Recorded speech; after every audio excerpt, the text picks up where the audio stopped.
Oh yeah, are kids integrating or are they separating? Honestly, it'll depend on who you ask and on what day. Yep, I think realistically, you'll see both. I mean, first of all, like the native population's really interracial. Some people look white, look black, look brown, look racially ambiguous. People are figuring out how to get along. They're building families. They're doing all kinds of things. I think a lot of kids find affinity around a lot of things. Could be their sport team, could be any number of things. And so no one's beholden to any one of the things about them.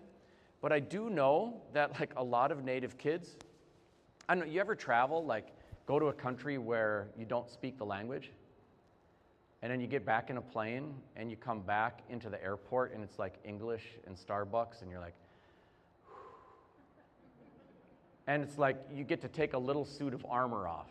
Or maybe if you have your kids and you're out and about, it's like a little higher level of vigilance so that they're not hurt and that they're not destroying the place or whatever. And then when you get home, you can take a little suit of armor off and like,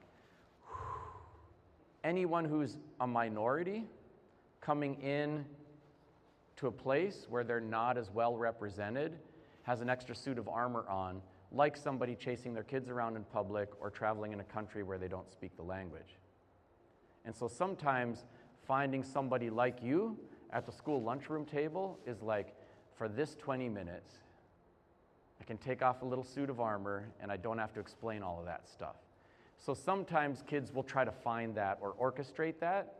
It doesn't mean they're hating on everybody else. They're trying to like not carry so much armor.